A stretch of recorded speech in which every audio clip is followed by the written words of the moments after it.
Hi, everybody. Welcome to a new edition of Conversation with Calvin, We the Species. Actually,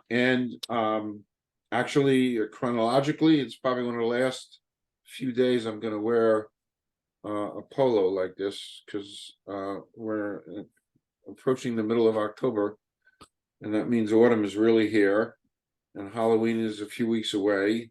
And so I'm sharing with you the chronological date of this interview with Carol Selick. Carol is a returnee to Conversations with Calvin because a while back we did a feature talking about Carol's book, Beyond Song, which is kind of an autobiography. I use the word kind of. She can explain that later. Carol's journey coming from Newark is similar to my journey coming from Newark. This is the bonding that Carol and I share. Carol went to Rutgers, I went to Rutgers. Carol is an independent author. I'm an independent author of a book that's about 2 weeks away from being published. I don't mind doing a plug for myself. There's a tortoise in my hair, A Journey to Spirit, that got rave reviews from Kirkus Reviews, a rich, resonant, and vividly imagined character study. And it got a Kirkus star, putting me in the same league as The Help and The Kite Runner. Go figure. So we have a lot of stuff to do. And again, Carol's journey coming out of the 60s, early 70s is part of my journey. And so the bonding and our journeys are inculcated with so much commonality. So I'm thrilled, and we're here primarily to talk about Play for Me, Peter. That's Carol's first foray into the world of children's literature, and we're going to talk all about that. I've read it, and I loved the story. We'll talk about that too. Anyway, I'm done with my Johnny Carson opening monologue. And Carol, how about a little bio of yourself, and then we'll kind of jump into things.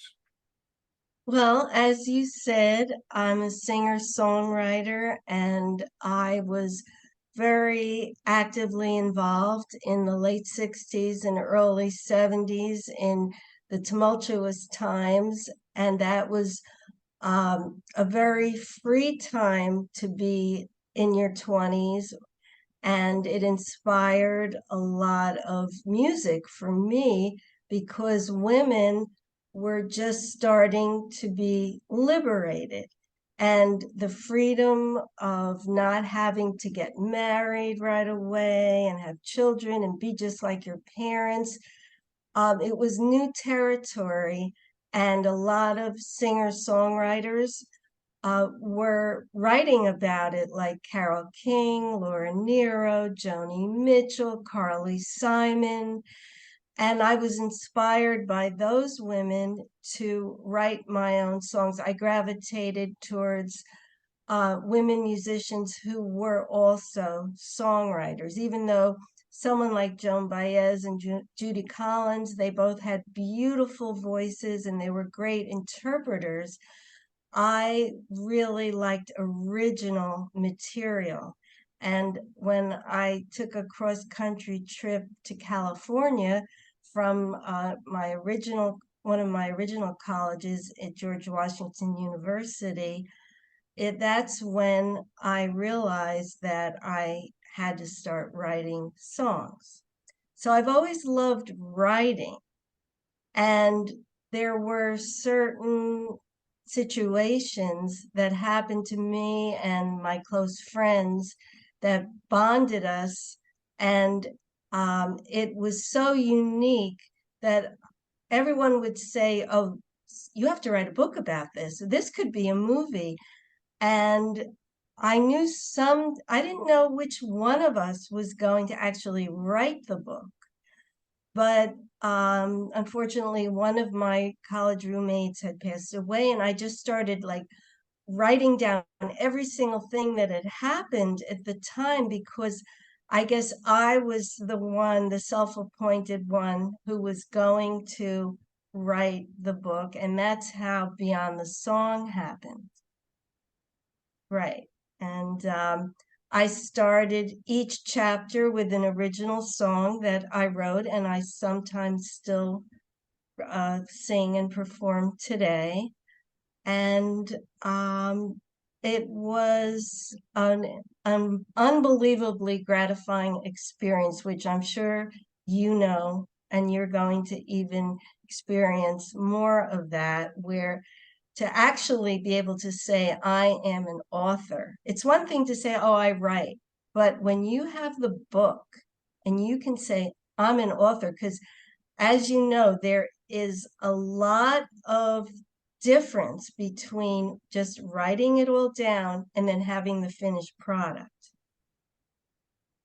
Yeah, we'll talk about that. It's in my little list of things to talk about. While we're just finishing your bio, and again, this is the simpatico, the bonding. You were a little bit of a hippie back in those days. Um, you don't have to really go into that a lot, but you were something that I always wished I could have been. That's Because I funny. was no, looking back, if I could go back, do I have any regrets? I wasn't demonstrative enough. I was going to a professional school, pharmacy. We it was a professional part of the medical field, so we were, I guess genetically we were conservative, and I was conservative, and I also had a pretty domineering mother. But to have been that free spirit, to have partaken, and even I never even I never even went to the village. I mean, I was in Maplewood. I was 30 minutes away by train. Right. Boom, I'm in the village. Never once went to Greenwich Village to hear Dylan or Peter, Paul and Mary, or Joan Baez or anybody. I just never did that. So my admiration for you, because you did it. And then the other, so talk a little bit about that, whatever you want to say, that free spirit. And then I'm always curious, because and we talked about this before we went on air. I'm always curious about people, both genders, and how they felt about that war in Vietnam, because it consumed me for many years. So Well, my friends and I and my boyfriends, we were in Washington, D.C. during all the protests. wow. And it was exhilarating, and it just felt like the right thing to do. And I felt like I was in the majority, not the minority. Um, and I do write about that in Beyond the Song, being involved in a protest where I'm standing in front of the White House Wow. and people are getting their heads knocked in. And then I just left. I just left because I couldn't commit that much. I mean, I had to protect myself, but I saw it with my own eyes. And I at that point I was very rebellious, but everyone knew the war was like a total waste. It didn't stand for anything. So I'm proud of the fact that I demonstrated against the war in Vietnam. And I write about it too. And one of my objections to the war, and I was just a college kid, was I thought the war was being fought for America to save face. They didn't want to lose a war, and Right. I didn't think we could really win that war, only because we're 8,000 miles away, and it's hard to operate a war when you're 8,000 miles away, which is why England lost the Revolutionary War. They were 4,000 miles away. It's hard to, but anyway, I don't want Well, I'll to. just say this. Two of the things that my father actually apologized to me for, because at first, and I wrote about this too, he was appalled that I was wearing bell bottoms, that only men were supposed to wear bell bottoms. And he was for the war initially. But by the end of the war, he said it's all right for women to wear bell bottoms. Wow. And the war, he agreed it was not, we shouldn't have had that war. Yeah. Wow. So, He came full circle. right. But during that time period, I mean, we were on spiritual journeys, there were drugs involved. And one thing my friends and I never thought about was, oh, what kind of career are we going to have? We were liberal arts majors. I wasn't even an education major back then. Nobody was into corporate anything. And it didn't even occur to us that, oh, maybe we should think about what we're going to do with the rest of our lives. So then after I dropped out of George Washington University, then I realized that I really loved working with young children. And that's when I went to Livingston and majored in early childhood and elementary education and got a Montessori certificate. So that's what my degrees were in. I worked in some preschools for a while, but then I met my first husband, Wally Selick, and he was an incredible jazz piano player and an incredible piano teacher. And I had taken piano up until even college, and he suggested that I begin to give piano lessons. Wow. And that's what I ended up doing for 30 years. So I guess about for 10 years of those 30 years, I also decided to put together a preschool music program, and I went to various preschools, and it was a kinder music program, and it was movement and instruments and songs. And I enjoyed doing that also. So I guess it was a logical step for me to want to write a children's book, and a children's book about music, about learning piano and jazz, and just introducing even the word jazz to children. And that's how I came up with Play For Me, Peter. Okay. Which was my next. So I read this, and I was so deeply moved, and you kind of explain, how this came about. You I thought the artwork was precious. It was just great artwork. The story, I identify with tremendously. And that's another one of our little bonding things, Carol. Um, it's just a great story. So part of it is your journey and your piano, and here you have a little boy Peter being taught to play piano by his grandfather.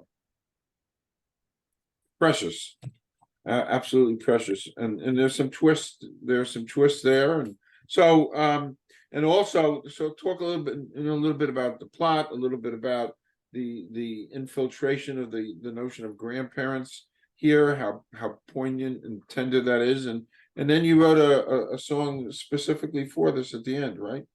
Right. So I was inspired by my own experience when I was very, very young. We lived in an apartment above my grandparents' apartment, and they had a big old piano. And I actually started to take voice lessons. But then I decided I want to learn how to play the piano. So I would go to their apartment, and they were extremely supportive. So when I wrote this book, I did think about how grandparents can be a big influence on children, and many times children, from my own teaching experience, may want to quit, but a family member sort of encourages them to keep going. And in this book, Peter's grandfather is a very successful jazz piano player, and he enjoys hearing him. And then unfortunately his grandfather passes away, and he wants to make his grandmother happy by being able to play the piano. But they can't afford lessons until he finds a hidden gift of money from his Wow.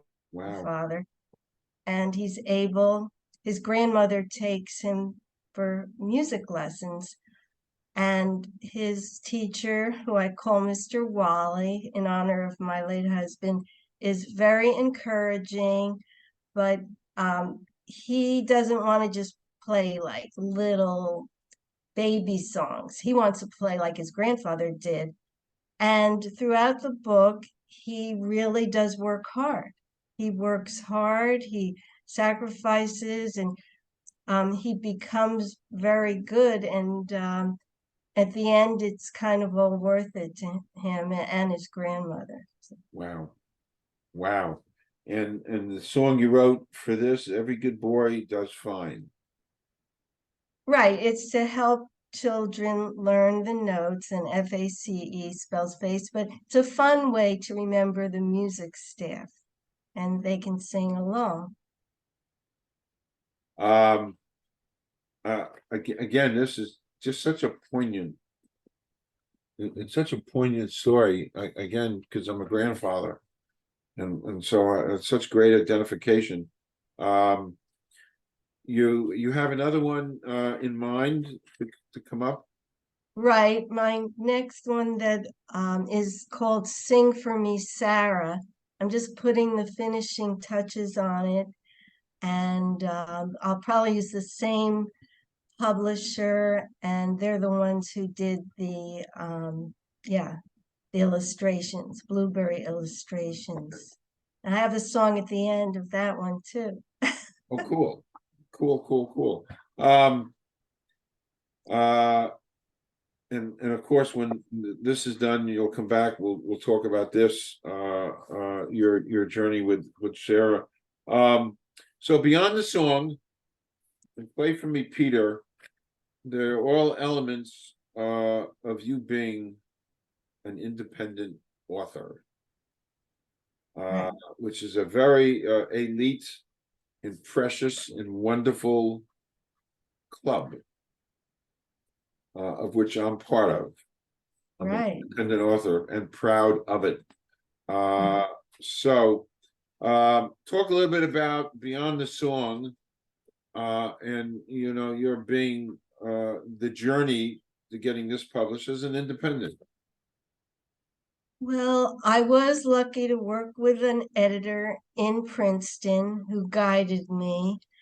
And then I chose Book Baby Publishing because they were also their customer service was very accessible.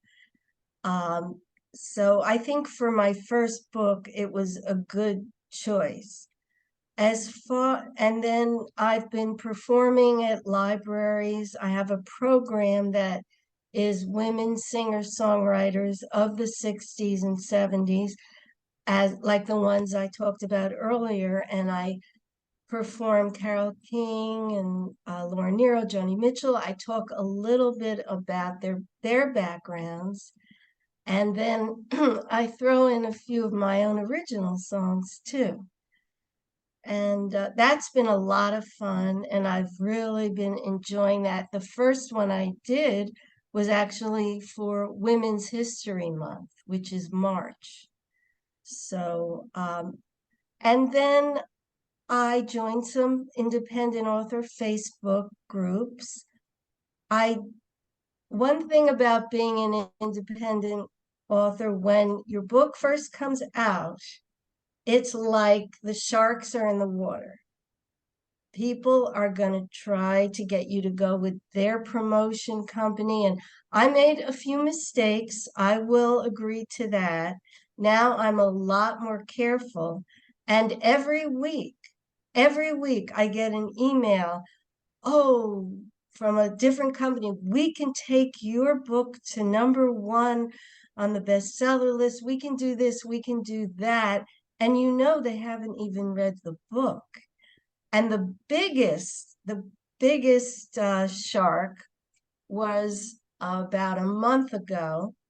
I got an email from this company called Green Dot Films, and they said to me, we would like to make an appointment to call you because we think that your book could be a movie, which is every author's dream. So I wrote back and said, well, as long as there's no money involved, okay, you can call me. So they did.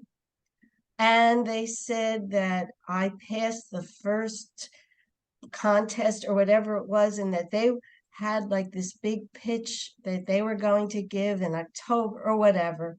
But I just needed to write a summary of my book. And they even had a website that they took from another film company. But I didn't know this. I was very excited. So Wow. I went to visit my nephews in Maryland and their lawyers, and I was so excited. I was sharing the news, and then my nephew said, he emailed me when I got back, and he said, whatever you do, do not have anything to do with this company.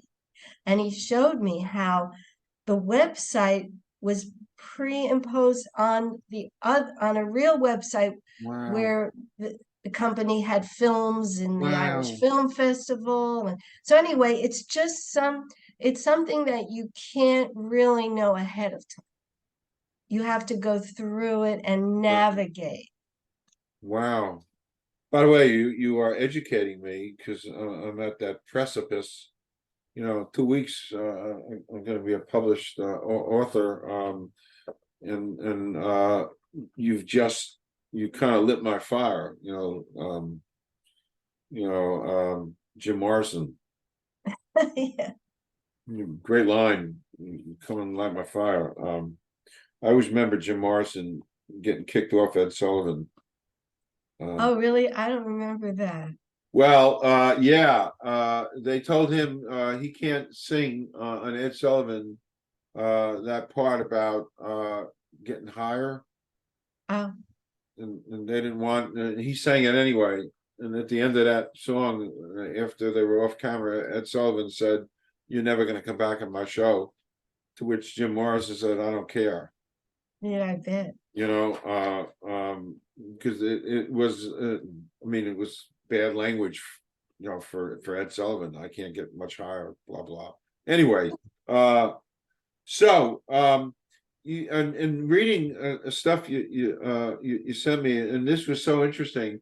You being, a teacher, and you mentioned the fact that there's armies and armies and armies of former teachers who've written children's books, and basically every one of them had to self-publish, correct? Right. Uh, I I'm not going to reveal my thoughts about the world of organized publishing. I'll save it for when I'm on Jimmy Fallon Okay. or Jimmy Kimmel or Stephen Colbert. But yeah, you and I are part of this special group of people, rugged individualists who, and by the way, this is just wonderful. It's such a Okay. wonderful, warm, real, because it's you, story, and it's written so well. And it could be a movie, I'm pretty open to those things. And I don't think there's enough because we're that generation, enough emotion, enough stories to be told about that period of time, because that period of time gave birth to the millennials of today, et cetera, et cetera. And Mhm. we're all, the whole world today is related to that, our world and what we've handed down. And so elements of insight and story, I think, are so important. But whatever. Um, uh, but I'm just I'm amazed that there's so many uh, independent authors out there, and And you're really comfortable with that. Yeah, because it's such a long process. Even if you get an agent and then you have to get a publisher, it takes a few years. And I was really, really looking forward to starting to promote the book and do performances that go along with the book and just get to a point where you really want to see the finished product. Right. So I was told at the outset of my as I was wrapping up writing and beginning the editing process, but we always think we want to have an agent and then get a publisher because it's prestigious. But I was told just what you just said. It would be like 2 to 3 years for like Simon and Schuster to put me into their schedule because they've got a busy schedule. So it's 2 to 3 years there, and then Simon and Schuster says, you're not Stephen King and you're not J.K. Rowling, so we have no budget for you. Go promote it yourself. So one way or Yeah, another, Carol, we're doing it ourselves, correct? right. Right. And you're doing so you're doing some book signings and readings coming up. Why don't you Well, I have with Play for Me, Peter, I have a book signing and reading this Sunday at the James Brew Cafe near me in Jamesburg. okay. And then I don't know the exact date, but I just contacted the Monmouth Mall, and Barnes and Noble is going to have a book signing there. Wow. That's So I'm great. looking, yeah.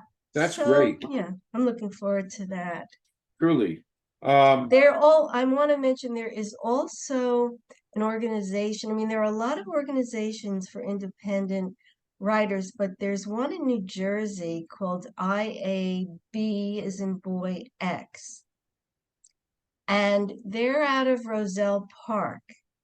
And they have a big gala and a big book, I guess, fair every year. They just had one in September, and then my children's book wasn't ready yet, but they had their first children's book festival last June, and it was a big success. And then I was also interviewed on their site, and the woman who runs it is extremely supportive, mainly independent writers in New Jersey. Wow. So I'm I gonna check highly, that out. yeah, I highly recommend them.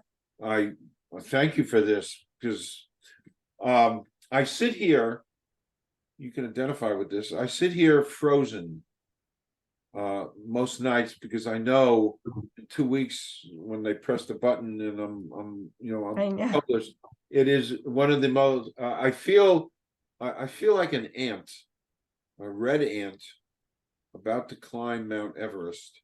How daunting and overwhelming and maybe unachievable that to walk up as an ant, how long it would take. And that's how I feel every day these last 2, 3 weeks, knowing the realization that I got to do this myself because that's it, and no matter what, it would always be that way. It's overwhelming. So the admiration I have for you and what you're doing is tremendous, and that's why we're here because of the bonding that we have. But I appreciate that lead. There's a couple of questions, but before I always like to ask. This is a new one. I didn't ask this to you last time, but I'm going to ask. This is a new question, but it's a little provocative. I like it, and I actually plagiarize it from a wonderful, wonderful journalist. Whose first name was Barbara, and I won't say anymore. Barbara Walters. I loved Barbara Walters. But anyway, so here's the fill in the blank. You don't even have to answer the whatever, but fill in the blank. Before I leave this earth, I won't be happy until I blank. I won't be happy until I write another children's book. Perfect. Perfect. I kind of suspected. I kind of suspected that. The last major question. You often talk about Rosemary McCoy and the Mhm. influence. And why don't you tell us a little bit about Rosemary Marie McCoy and the influence? I Wow, actually, yeah, I have like a magazine where she was once on the cover. I don't know if you can see, it's an English blues magazine, wow, and they did a whole article about her. wow, And she needs to be recognized because she's a songwriter who was born in Arkansas, but came to the New York area, came to the Brill Building, started to have hits in the 1950s with people like Big Maybelle, Louis Jordan. Then she wrote with Charlie Singleton, and she got married. She moved to Teaneck, and she and Charlie Singleton had two hits with Elvis Presley. wow, And she never even heard of Elvis Presley when they told her. I wow, beg of you and trying to get to you. Then Ike and Tina Turner recorded their first hit, was written by her. I think it's going to work out fine. And then along the way, Jimmy Scott, Sarah Vaughan, many, many famous people recorded her music. I mean, she probably has about a few hundred published songs. wow, Nat Cole. I mean, there is a woman who was a very good friend of hers named Arlene Corsano. And Arlene wrote a book about Rose, and it was called Thought We Were Writing the Blues, but they called it rock and roll. And they actually did a New Jersey, I think like an NPR type show about her. But Arlene, even though Rose passed away a few years ago, Arlene has tried very hard to get Rose inducted into the the Songwriters Hall of Fame. And for some reason, she was never inducted. wow, It's terrible. wow. Yeah. So that's a little bit of a cause celebre for you. Yeah. I mean, we were close friends and we wrote together, and she was really an inspiration. She taught me a lot about songwriting. I have one or two chapters in my Beyond the Song book about her. And Well, you've lit my fire. When I promote you, I'll find some things to say about Rosemary McCoy. Um, because hey, you never know. It's throwing things on the wall, which I love to right. do. So you never know. So I'll take up your cause because I truthfully never heard of her. I'm not really a music aficionado. Lately better, but there's things to learn. So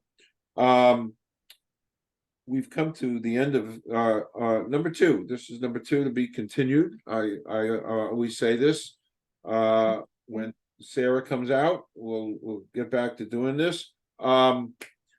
Uh, again, reminding people beyond the song and play for me, Peter. Um, uh, On Amazon.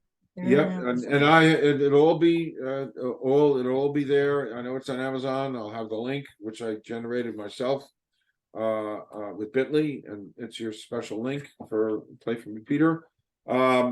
Please come back.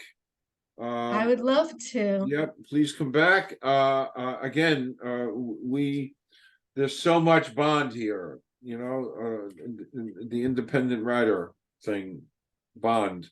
Your first book, Beyond the Song, is similar to My Tortoise. You know, it's coming Yeah, out. I'm really looking forward to reading your book and following your journey Thank of, you, thank you, thank you, thank you. I think you do a lot of identification with that, Carol. 'Cause okay. we're coming out of the same. We're coming out of Newark. You Yeah, know, Newark. coming out of Newark, and we only lived a few blocks away from each other. By the way. No, You know, I that's was right by the wild. hospital, and so there's so many bonds, there's so many filaments of commonality here. So I'm thrilled to do this, and you and I'll be in touch. We're gonna stop recording. We'll come back. Don't leave. We're gonna 2-minute wrap. And this was great, truly. This is great stuff. I love this stuff because it's us, you know.